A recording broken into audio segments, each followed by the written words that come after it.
Bonjour à tous. Aujourd'hui, 3IS va vous proposer de découvrir la filière animation et jeux vidéo. Donc pour cela, je suis accompagné de Philippe Blanchet et Benjamin Droit. Bonjour à vous deux. Bonjour. Donc Philippe Blanchet, vous êtes référent de la filière. Voilà. Vous avez travaillé dans le jeu vidéo, c'est ça? Oui, pendant une petite quinzaine d'années. Vous avez occupé quel poste? Game tester, level designer, game designer, lead game designer, lead level designer, voilà. Bon, j'expliquerai plus tard dans le sujet ce que tout à c'est. l'heure. Et donc Benjamin Droit, donc vous êtes en 3e année animation 3D, c'est ça? C'est ça. D'accord. Donc pour commencer, est-ce que vous pouvez nous présenter un peu la filière AJV? Allez, je m'y attaque. Donc la filière AJV, animation jeux vidéo, donc on est une filière en 5 années. C'est toute une filière qui s'appelle animation jeux vidéo, mais les étudiants vont choisir à un moment s'ils partent plus vers l'animation ou plus vers le jeu vidéo. Après, on redétaillera sans doute un petit peu plus, mais on a une première année qui est plutôt en tronc commun où on fait beaucoup de bases artistiques, et puis à partir de la deuxième année, il va falloir choisir plutôt animation, plutôt jeu vidéo, et puis aussi plutôt 2D ou 3D, parce qu'on forme globalement à tous les métiers artistiques et créatifs de l'animation et du jeu vidéo. Est-ce qu'il y a des métiers plus particulièrement visés avec cette filière? Alors, non, pas tout à fait, dans le sens où, en fait, les années 4 et 5 permettent de se spécialiser. Donc, on a tous les métiers artistiques, donc tous ceux qui fabriquent du visuel, en 2D ou en 3D. Donc, il y a un moment où il faut choisir entre la 2D ou la 3D, et plutôt pour le jeu vidéo ou plutôt pour l'anime. Une des grosses différences, c'est que l'animation, tout est précalculé, on calcule des rendus, voilà, on peut mettre beaucoup de détails. Le jeu vidéo a la contrainte de faire du temps réel. Donc, bon, voilà, qu'on soit en 2D ou 3D, il y a des petites astuces, il faut faire un peu plus léger pour simplifier. Et puis, on forme aussi donc tous les métiers visuels, et en jeu vidéo, on forme aussi à tout ce qui est game design, level design, c'est-à-dire, justement, j'étais game designer, level designer, c'est-à-dire tout ce qui est création des règles et conception des niveaux. Voilà. Pour revenir, donc quel métier, il y en a toute une ribambelle. Pour revenir sur les métiers, ça va de storyboarder à modeler 3D, animateur 3D, spécialiste motion capture, parce qu'on a la spécificité d'avoir un studio de motion capture. Il y a les layouts, j'en oublie encore, game design, level design, j'ai dit, level design, ouais, game designer, oh là là, je me répète, enfin bon voilà, je vais en trouver d'autres au fur et à mesure, compo, spécialiste des effets spéciaux aussi, et des choses comme ça. D'accord. Et pour rentrer dans cette filière, est-ce qu'il y a des prérequis en termes de niveau? Alors non, parce qu'on part de la première année, on part de rien. Comme je disais, c'est une première année en commun. Et la première année, on va faire beaucoup d'artistique et de créatif et de culture générale. Alors, je vais revenir un peu sur la culture générale après. Mais voilà, on démarre. Certains étudiants savent déjà dessiner, un petit peu. Certains pensent qu'ils savent dessiner, mais ils ne savent pas. Et puis, il y en a qui ne savent pas du tout dessiner. Et donc, en première année, par exemple, on fait du modèle vivant, du dessin d'observation, on va commencer du Photoshop, on va faire du volume, donc un peu de sculpture, on va faire beaucoup de bases artistiques qui font que finalement on peut arriver sans savoir dessiner ou sans être déjà dans l'artistique. Après, c'est un plus de venir avec un petit background ou d'aimer déjà dessiner ou ce genre de choses, parce que les étudiants vont y passer tellement de temps que s'ils n'ont jamais essayé, voilà. Mais je dirais les prérequis sont plutôt sur l'envie. Voilà, il ne faut pas être là par hasard et se dire tiens, j'aime bien jouer aux jeux vidéo ou j'aime bien regarder des films d'animation. Donc je vais y aller. Souvent je cite comme exemple, j'aime bien manger, c'est pas pour ça que je vais aimer cuisiner. Donc voilà, c'est la même chose chez nous. Donc il y a beaucoup besoin d'envie, et puis on cherche des esprits artistiques et au moins créatifs. C'est-à-dire que des gens qui aiment imaginer, avoir des idées. Encore une fois, on ne cherche pas forcément des gens qui sont déjà très bons là-dedans, qui savent forcément très bien faire. C'est juste des gens qui le font déjà, parce que nous, on va être là pour vous enseigner comment faire. Et voilà. Mais la créativité, l'ouverture d'esprit, la curiosité sont des choses qui sont importantes et qui nous amènent à des profils qui normalement peuvent faire bien. Mais j'en profite pour préciser, pour le coup, on ne cherche pas un bac en particulier, parce que ça c'est une question qui nous revient souvent. C'est en fait, n'importe quel bac peut nous intéresser, et même au contraire, j'aime bien la notion de différents bacs, parce que, alors, je suis parti sur un truc tout long, mais comment dire, la créativité, c'est aussi aller chercher dans plein de domaines. C'est-à-dire qu'un bon créatif, que ce soit en animation ou jeux vidéo, c'est pas quelqu'un qui ne connaît que les jeux vidéo ou que l'animation, parce qu'on va avoir tendance à reproduire que ce qu'on connaît et pas à créer de nouvelles choses. Pour un bon créatif, c'est quelqu'un qui s'intéresse à plein de domaines. Alors on forme, on pousse à ça aussi. Mais donc de la même façon, on est intéressé par avoir des profils qui rentrent, qui sont très différents, parce que ça veut dire qu'ils vont avoir des choses à s'amener les uns aux autres, des échanges possibles. Il y a d'ailleurs des fois des exercices, des petites présentations du genre j'ai une passion, et ben en parler aux autres, ça permet que les autres apprennent aussi là-dessus. Voilà. Et comment ça se passe lors des admissions? Est-ce que vous avez rapporté un book Ouais. Le jour de l'entretien, en fait, il y a 3 épreuves pour l'admission. Il y a une épreuve de storyboard. On va storyboarder justement un texte. Il y a une épreuve, un QCM de culture générale. Et il y a surtout l'entretien qui est très important. Il faut montrer la motivation et ramener des créations ou n'importe quelle chose qu'on aurait pu faire, qui montre qu'on a envie de faire des choses bien et produire des choses. Alors je vais revenir justement sur le truc du storyboard. C'est le storyboard, on l'a un peu retravaillé justement parce que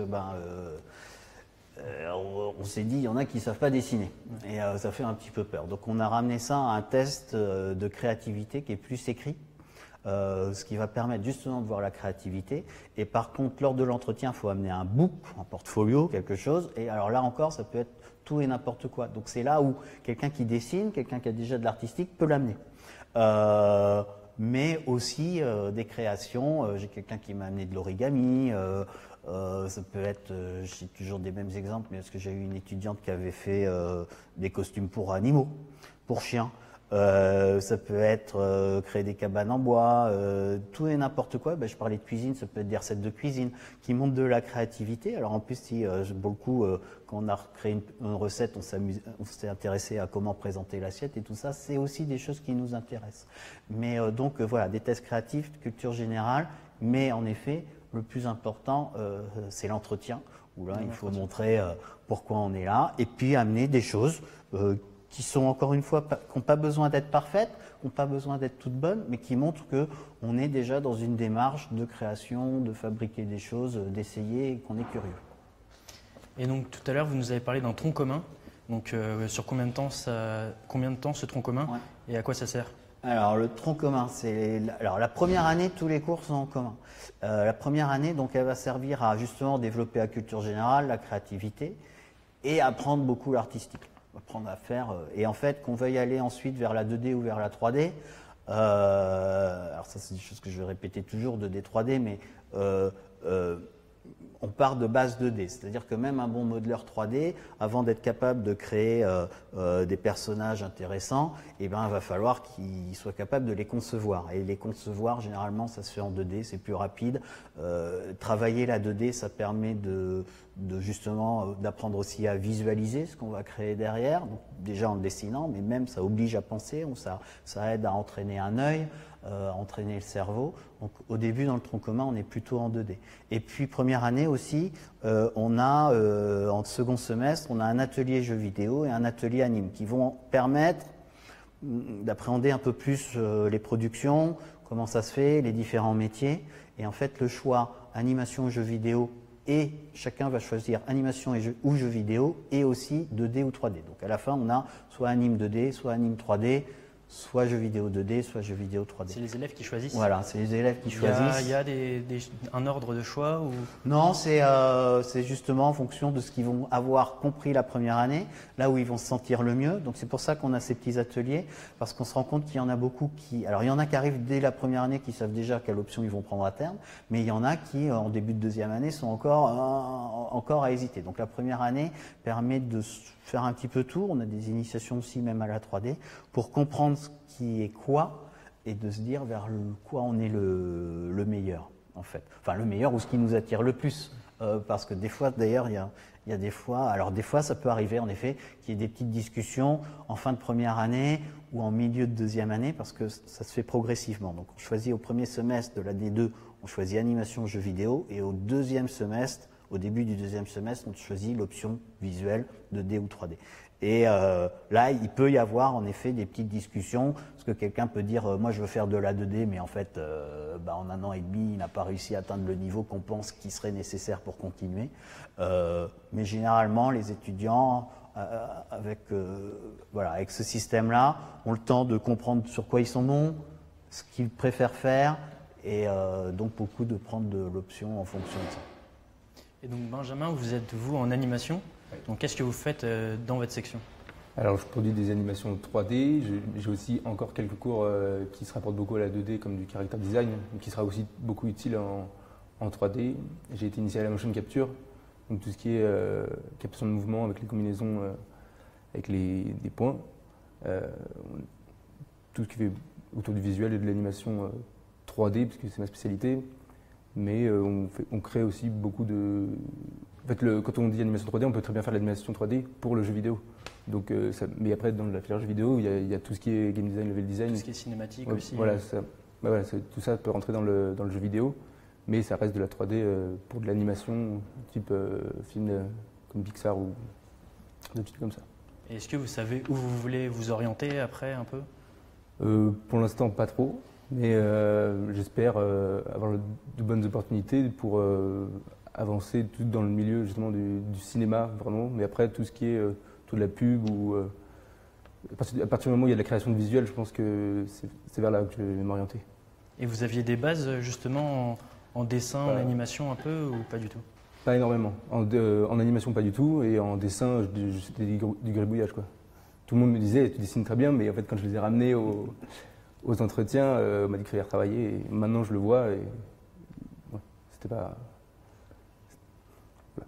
Et à la sortie de l'école, en général, quels sont les débouchés pour les étudiants en animation? C'est assez large, encore une fois, c'est justement tous les métiers de création visuelle en animation. Donc, alors ça va aller du storyboarder, qui est celui que beaucoup de gens peuvent se rendre compte. C'est une sorte de petite BD qui résume déjà, qui montre tous les plans différents du film. Quelques-uns, les meilleurs, pourraient postuler pour de l'assistant réal pour ensuite être dans la réalisation pour les films d'anime.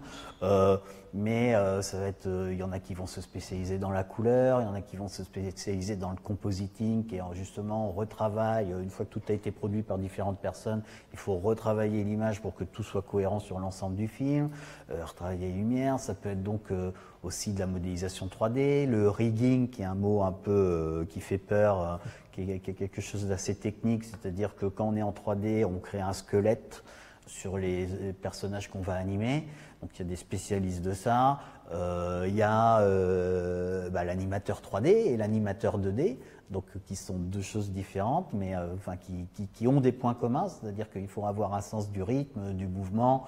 Il y a beaucoup de choses communes. Donc d'ailleurs, il y a certains cours d'animation où au tout début où ils sont en commun parce qu'il y a des bases communes en animation et puis ensuite sur les outils on va séparer plutôt animateur 2D ou 3D et comme le disait Benjamin ensuite les étudiants viennent parce qu'ils visent l'industrie soit de l'animation soit du jeu vidéo mais ils savent raconter des histoires, créer des personnages, créer du visuel et selon les stages qu'ils trouvent, selon ce qui les attire au fur et à mesure, il y en a aussi qui peuvent décider à terme de s'orienter soit vers d'autres industries, c'est aussi des fois des histoires d'opportunités, ou de travailler dans plusieurs industries, parce qu'on est dans des métiers qui sont beaucoup de... Alors l'animation c'est beaucoup par projet, enfin les jeux vidéo aussi, mais l'animation c'est beaucoup d'intermittence du spectacle avec des projets, alors ça se passe bien parce qu'actuellement c'est plein emploi en France, et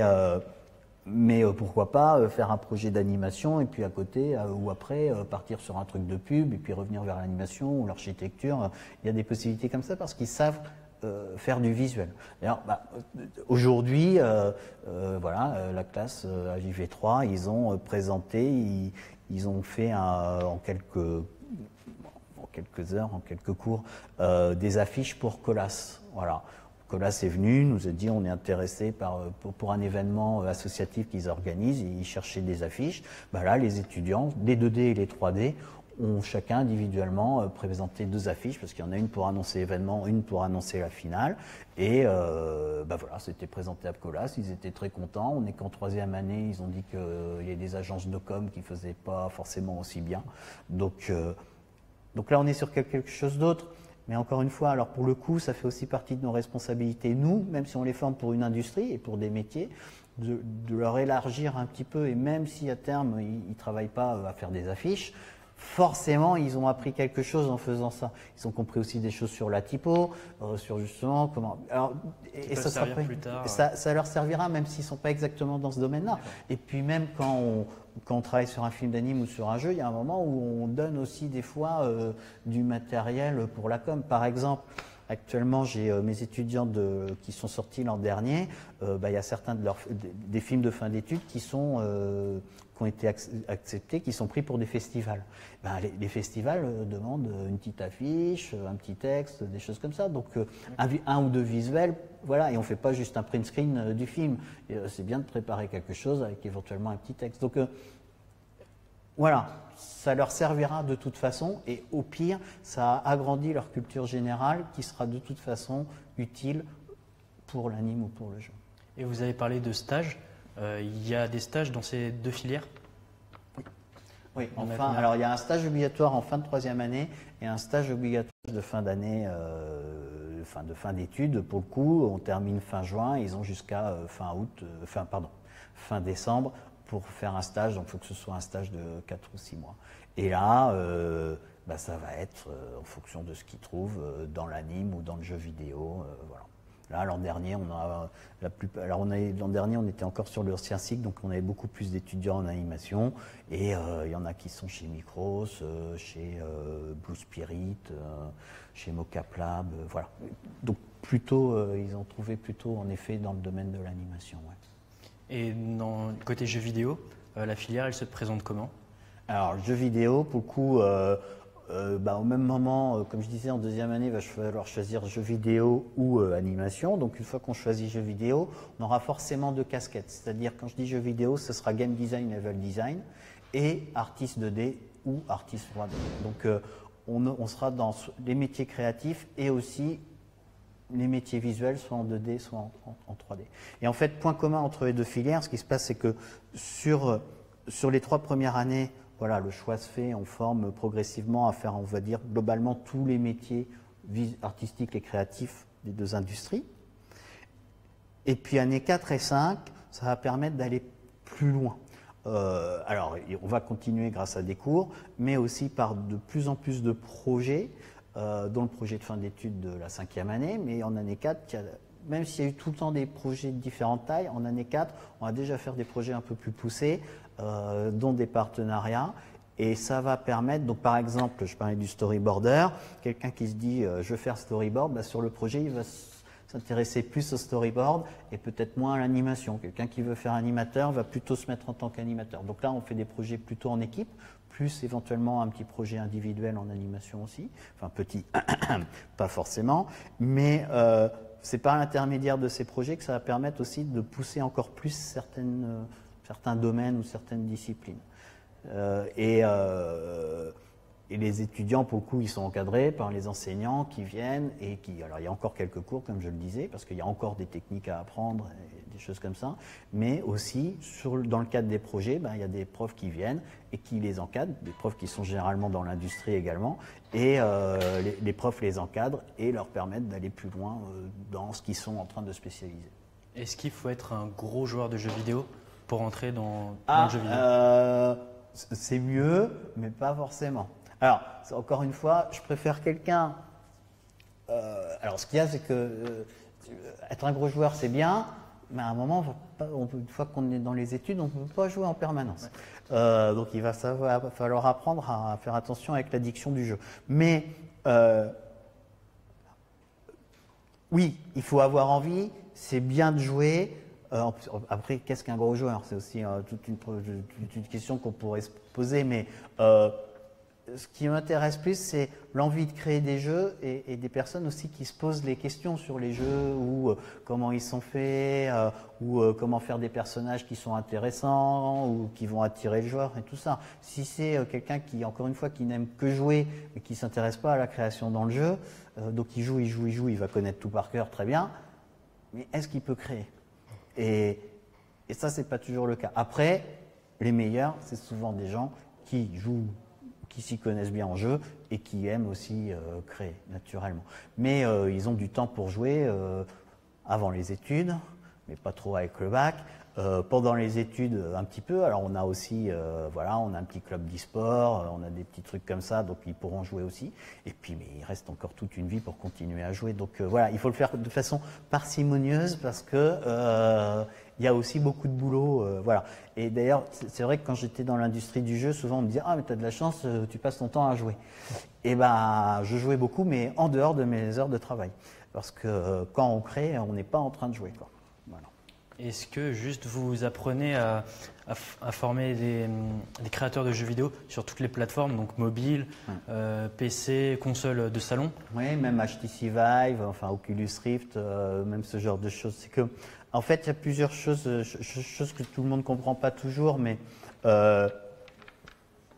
alors si on parle des créations des règles et tout ça, il faut, en effet, on fera peut-être pas le même jeu si on est sur Nintendo DS que si on est sur PS4, mais on fera pas non plus le même jeu si on a 200 000 € de budget ou 150 millions. Mais donc, en fait, les créateurs sont obligés de s'adapter au type de production et au type de support. En effet, l'interface va pas être la même sur un téléphone, les contrôles vont être différents et tout ça. Et visuellement, ça va être pareil, il va y avoir des contraintes techniques qui vont être différentes. Parce que un téléphone n'est pas aussi puissant qu'une PS4 ou qu'un ordinateur.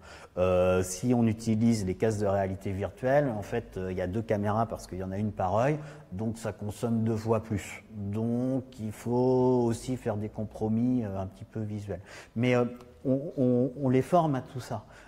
C'est qu'ils savent faire du visuel, ils connaissent les contraintes techniques des différentes consoles, et puis ensuite en fonction derrière, quand ils iront dans l'industrie, en fonction des boîtes dans lesquelles ils iront, voilà. Mais c'est important, on peut pas, si on dit je sais faire des jeux, les visuels des jeux pour les Nintendo DS en 2D par exemple, on se ferme beaucoup.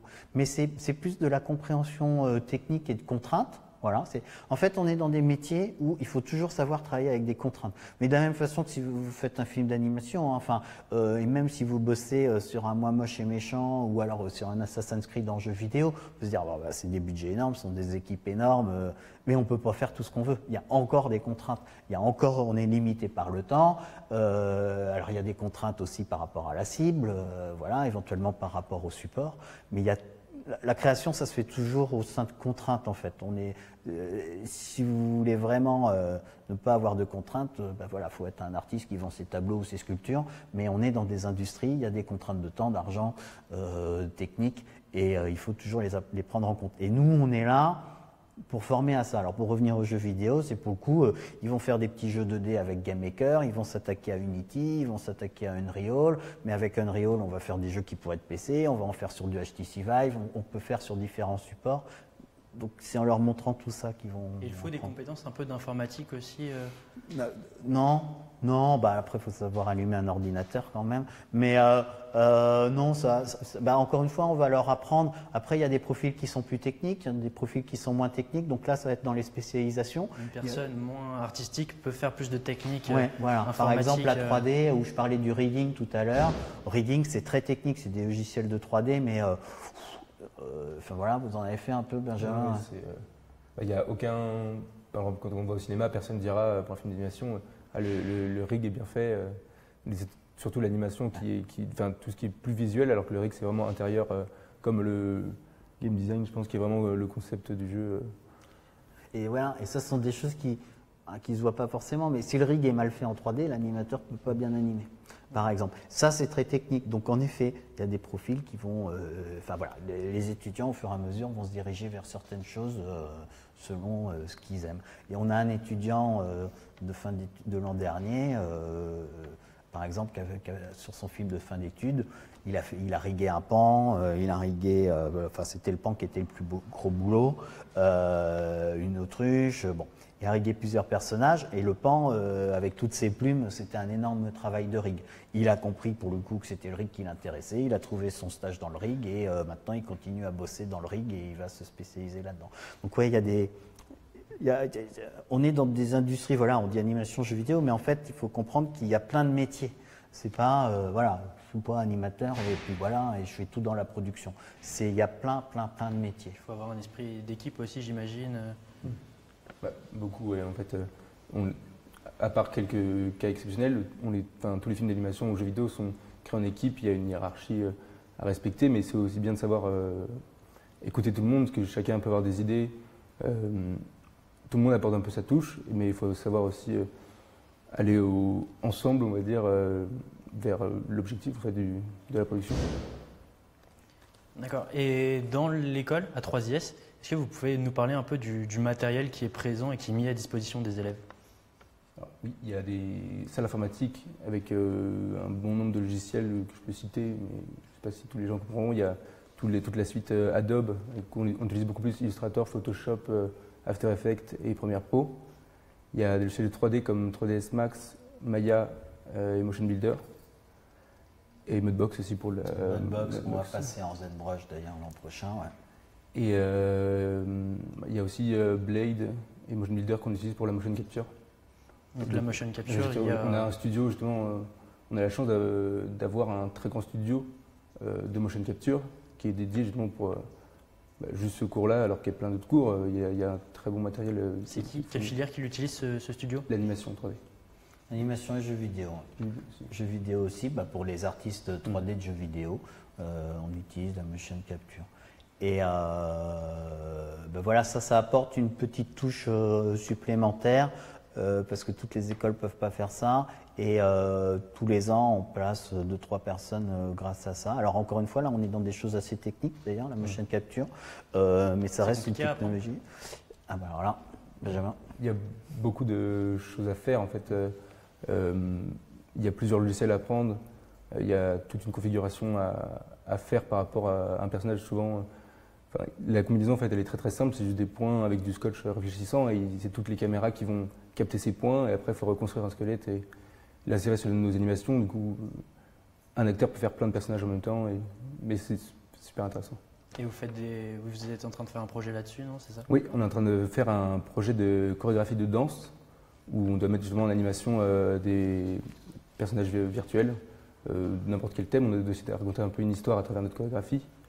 Et ça va être un assez gros projet, je pense. Ouais, là, justement, on est sur ils sont par équipe de 4 ou 5, je ne sais plus. 4 ou 5. 4 ou 5, ouais.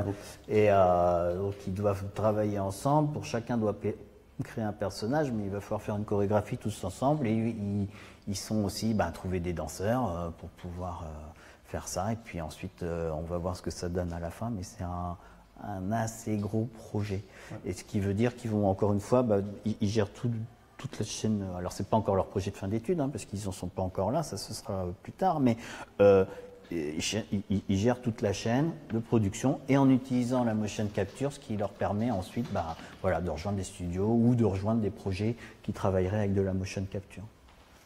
Et donc, vous, en tant qu'étudiant, vous avez besoin d'aucun matériel, tout est mis à disposition, il faut quand même... Oui, en fait, c'est aussi bien d'avoir un PC chez soi pour pouvoir faire du travail.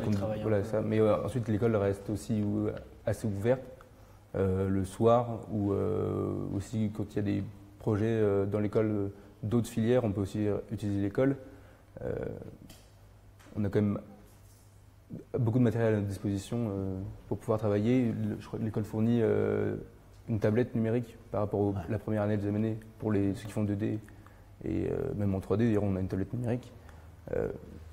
Tout est un peu fourni par l'école. Ouais, on fournit tout, les PC sont là. Après, s'ils peuvent avoir un PC à la maison, c'est bien, mais voilà, on laisse l'école ouverte un petit peu plus tard le soir pour qu'ils puissent. Il n'y a pas cours non plus tous les jours, c'est-à-dire qu'ils ont du temps aussi en autonomie pour avancer. Il y a les semaines intensives où là, pour le coup, on va ouvrir 24/24, donc là, ils pourront utiliser même la nuit. Mais voilà, on fournit tout. La plupart des logiciels sont, tous les logiciels sont au sein de l'école, c'est possible. Après, il y en a certains qui peuvent aussi avoir chez eux, mais ce qu'il y a, c'est que pour la plupart des logiciels, il faut que ce soit sur un serveur qui nous appartient, et donc il faut être dans le réseau de l'école et tout ça, parce qu'en fait, on achète des sortes de jetons. Enfin bon, voilà, malheureusement, avoir un ordinateur, c'est bien chez soi, mais on n'a pas forcément accès au logiciel aussi. Donc nous, on fournit tout ça. Il y a les Cintiq aussi qui sont alors il y a les petites tablettes graphiques, chaque étudiant en a un, mais il y a aussi les grandes Cintiq qui sont en fait des écrans où on dessine directement sur l'écran. Voilà, on a à peu près tout ce qu'il faut, on a même tout ce qu'il faut pour tout faire ici en fait. Voilà. Et sinon, par rapport aux professeurs et les encadrants, est-ce que vous pouvez nous parler un peu d'eux? Pour le coup, les professeurs, ils ne sont pas réellement professeurs, ils sont tous professionnels. Ils viennent intervenir dans l'école pour nous transmettre un peu leur parcours et nous transmettre un peu leur savoir, parce qu'il y a une palette de métiers assez grande. Donc, ils viennent tous nous apporter, que ce soit en animation, chaque matière, en fait, l'intervenant vient du milieu, donc il peut beaucoup nous apporter sur la vie réelle, quoi, en fait, je trouve pas le mot. La réalité de l'industrie, c'est ça. La réalité de la production. Ouais. Parce que, en fait, alors ça a des avantages et des inconvénients, naturellement. C'est que comme ils bossent en prod, il y a des fois où on a nos profs d'anime 3D en début de semestre, du premier semestre, il nous a annoncé qu'il partait en production pour 6 mois en Angleterre. Donc, on a mis un prof, une autre de nos connaissances là. Mais par contre, ce sont des gens qui ont encore un pied, qui ont toujours un pied dans la production, donc qui se tiennent à jour, qui sont au courant de comment ça se passe, parce qu'on est quand même dans des industries qui évoluent. Les métiers changent, les outils changent, les tendances aussi peuvent être différentes d'une période à une autre. Donc, on essaye d'avoir des profs le plus à jour possible, en fait. Et en effet, ce sont des profs, des intervenants, mais qui sont là. Ah oui, pardon, si je me mets ma main devant le micro, merci. Ce sont des profs qui sont justement. Généralement, ceux qui enseignent, ce ne sont pas des enseignants professionnels, c'est ça ce que je veux dire. C'est que ce sont des personnes du milieu. Voilà, mais pour le coup, ils viennent là par passion et par envie de transmettre cette passion et l'envie de former des gens à faire le métier qu'ils font et qu'ils apprécient. Et d'ailleurs, beaucoup, au fur et à mesure, ça arrivait qu'on peut les recroiser en tant que collègues à terme. Moi, dans une autre vie avant, ça m'est arrivé en production de travailler, d'embaucher de mes anciens élèves ou de me retrouver, voire même en compétition sur certains postes avec mes anciens élèves. Ça, c'était plus dommage. Mais non, mais c'est en effet. On est un peu une grande famille. Ce que je veux dire, c'est que les gens de la production se recroisent, se revoient. Et les enseignants sont d'ailleurs les premiers à donner des astuces pour trouver des stages, à proposer des stages éventuellement à des étudiants et ce genre de choses, parce qu'ils sont vraiment dans la volonté de transmettre du savoir et de retrouver les étudiants dans l'industrie qu'ils aiment, à faire ce qu'ils aiment faire également. Voilà. Est-ce que vous pouvez nous parler un peu aussi de l'emploi du temps que vous avez en fonction... Donc toi sur tes 3 premières années et sur le reste aussi après en master, comment ça se passe l'emploi du temps? Alors pour le coup, l'emploi du temps est assez régulier parce que c'est des journées composées de 3 heures le matin et 3 heures l'après-midi. Après on a du temps libre pour faire projet perso ou projet scolaire, les devoirs qu'on peut avoir. Mais c'est assez régulier. Voilà, on a aussi des journées en autonomie comme Philippe l'a dit. Ça nous permet toujours d'avoir un accès à l'école. Certains boulots qu'on peut faire chez nous, ça tombe bien, mais c'est aussi bien de venir le faire à l'école parce que d'autres élèves peuvent être là, on peut s'entraider sur des choses que certains élèves ont mieux compris que d'autres et on peut tous s'apporter un petit peu des connaissances. Mais l'emploi du temps est assez régulier en fait. Et donc vous avez parlé de projets perso, vous avez le temps de faire des projets perso en plus des projets scolaires ou... Oui, en fait ça dépend des projets qu'on a. Par exemple, avec le projet de motion capture, ça commence à devenir assez serré en termes de temps de boulot parce qu'il y a aussi d'autres activités des fois qu'on peut faire à l'extérieur de l'école. Mais ça dépend des profils des élèves en fait.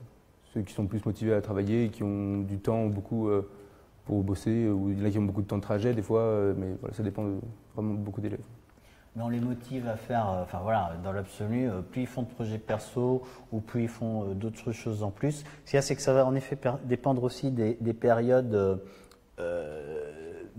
l'année ou de quelle année, parce qu'il y a des années, il y a des périodes où il y a beaucoup de devoirs, beaucoup de choses à faire, parce qu'on est dans des métiers où il faut pratiquer, donc il faut faire.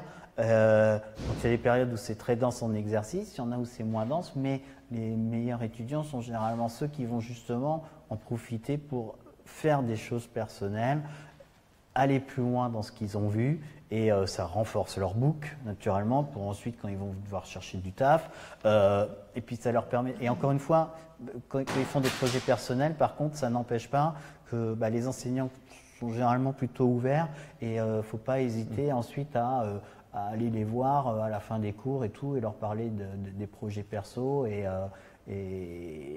ils vont donner des conseils et ce genre de choses. Voilà, pour revenir un peu sur l'emploi du temps, on a un emploi du temps selon les années plus ou moins régulier. En première, deuxième année, enfin en tout cas par contre c'est toutes les semaines exactement le même rythme. Plus tard ça ne va pas être toutes les semaines exactement le même rythme. En moyenne on est sur l'année 750 heures à 800 heures encadrées.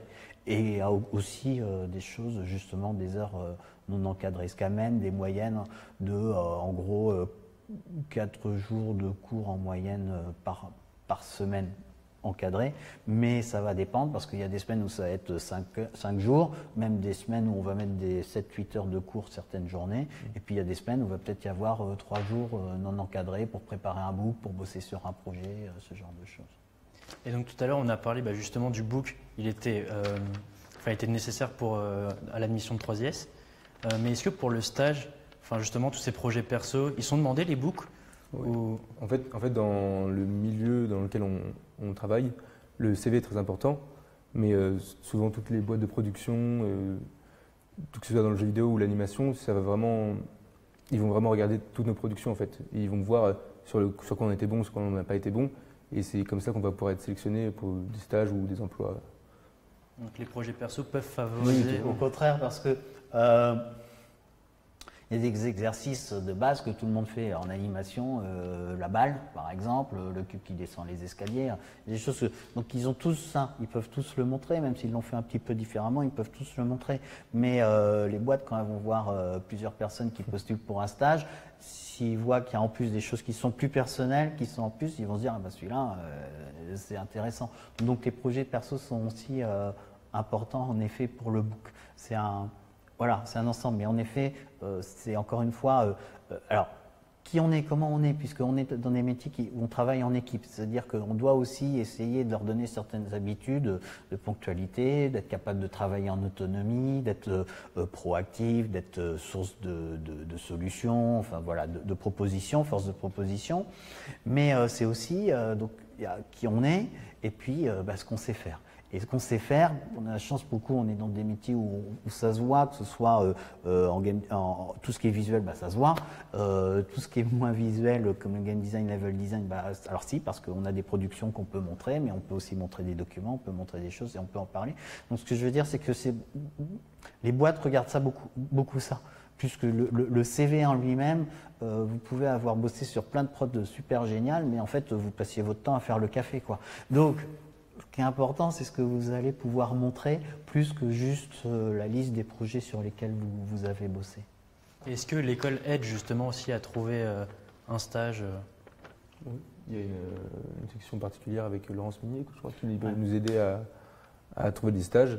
Ensuite, il y a aussi parfois des entreprises comme TF1 ou des entreprises comme Cube qui viennent faire des présentations dans la salle de projection de l'école. Qui souvent, ou même un studio qui vient présenter un nouveau logiciel d'effets spéciaux et qui regarde qui peut être le plus intéressé, et ça peut déboucher sur des stages assez facilement, je pense. On a 2 autres trucs, mais il n'est pas encore au courant parce qu'il n'y est pas encore. Mais donc on a un job board, c'est-à-dire ils ont accès à un portail qui appartient à l'école où ils peuvent voir leurs absences, leur planning, ce genre de choses. Et puis aussi, donc il y a des annonces, les entreprises qui nous contactent peuvent poser sur ce job board des petites annonces de stage. Et puis, il y a en effet, comme je disais, par intermédiaire de nos enseignants, par l'intermédiaire de talks ou on invite aussi les professionnels sur certaines choses. On fait un forum où on invite les professionnels, mais là, on va même aller voir demain une boîte d'animation où on va aller avec quelques étudiants pour leur montrer des projets qui ont été faits et puis différents profils.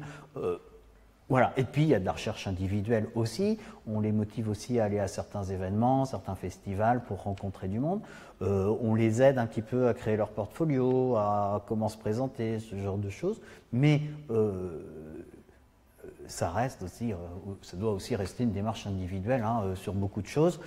Donc nous, on facilite un petit peu ça, on aide un petit peu à ça, mais derrière, c'est aussi la démarche de l'étudiant qui va être essentielle. Donc on les guide un petit peu, mais on ne fait pas tout le boulot quand même. Et est-ce que sinon aussi, en dehors du travail, il y a des organisations, un peu des rencontres avec les autres filières pour la vie étudiante, quoi? Oui, je me rappelle bien, sur un week-end, on avait fait une game jam. En fait, c'était un week-end intensif pour créer du visuel pour un jeu vidéo. Et on avait bossé avec la filière son. Et du coup, voilà, ça nous permet de nous créer un peu un réseau entre un peu toutes les filières, puisque un élève en cinéma peut avoir besoin d'une animation pour un générique d'un film, ou pareil, on avait fait des animations pour les techniciens du spectacle vivant qui enregistraient des concerts, et il y avait des animations qui passaient derrière. Le lien entre chaque étudiant est important, parce que l'emploi après marche aussi beaucoup sur le réseau. Les connaissances, qui peut dire tiens, je connais quelqu'un qui sait faire ça, je te mets en contact avec lui, et on trouve de l'emploi ou du stage par rapport à ça. Et donc il y a pas mal de réseaux ici, j'imagine, avec les autres filières. Les profs référents aussi, est-ce qu'ils peuvent vous... Enfin, tout ce qui est encadrant et profs, est-ce qu'ils peuvent vous rediriger vers des contacts ou autres? Ouais, ils le font. Ça va dépendre desquels, ça va dépendre sur quelle production ils sont actuellement et tout ça, mais en effet, généralement, ils aident un petit peu comme ça. C'est pas, comment dire, c'est pas formalisé. Voilà, ils vont pas mettre une petite annonce justement sur le job board pour dire, voilà, c'est plutôt, ils vont aller voir certains étudiants en direct ou ce genre de choses. Mais en effet, comme disait Benjamin, le réseau, il commence à l'école grâce aux profs, mais grâce aux rencontres qu'on va créer, faire venir aussi au jury des professionnels, mais aussi déjà entre élèves, c'est-à-dire que ils vont se recroiser dans l'industrie. Le premier réseau, c'est aussi celui des anciens étudiants. C'est-à-dire que les anciens étudiants qui sont déjà en production, donc on essaye doucettement d'en faire venir certains qui sont déjà sortis de l'école, mais venir représenter le film qu'ils ont fait, venir voir les projets de fin d'études de cette année qui sont en cours et tout ça, et plus certains événements alumni.